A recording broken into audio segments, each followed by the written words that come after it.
ગુમ થયેલ 3 વર્ષના બાળકને ગણતરીના કલાકોમાં તેના વાલી વારસને સોંપતી Adajan C team Adajan police.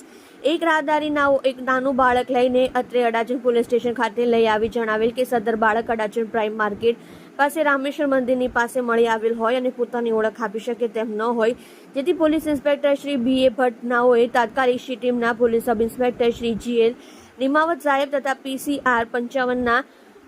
Police કર્મચારી woman police constable Leenaben Ratanji અને પોલીસ કોન્સ્ટેબલ સંગીતકુમાર લલ્લુભાઈ તથા પોલીસ કોન્સ્ટેબલ સત્યજીતસિંહ માલદીવસિંહ નાવને બોલાવી ગુમ થયેલ બાળકના વાલી વારસને શોધી કાઢવા સારું સૂચના માર્ગદર્શન આપી ટીમ બનાવી રવાના કરેલ. તે દરમિયાન અડાજણ પ્રાઇમ આર્કેડની સામે આવેલ શિવમ સોસાયટી પાસે તપાસ કરતા સદર બાળક નામે શશાંક ઉંમર વર્ષ 3ના પિતા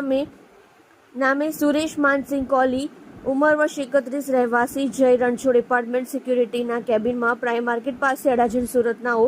મળેલ, જેથી સદર બાળક બાબતે ખરાઈ કરી સદર બાળક નામે શશાંક ઉંમર વર્ષ 3નાને તેના પિતાને સોંપી સારી અને પ્રશંસનીય કામગીરી કરેલ છે. સત્ય માટે હંમેશા સત્યની સાથે જોડાઈ રહો. આર સુરત ન્યૂઝ ચેનલની સાથે.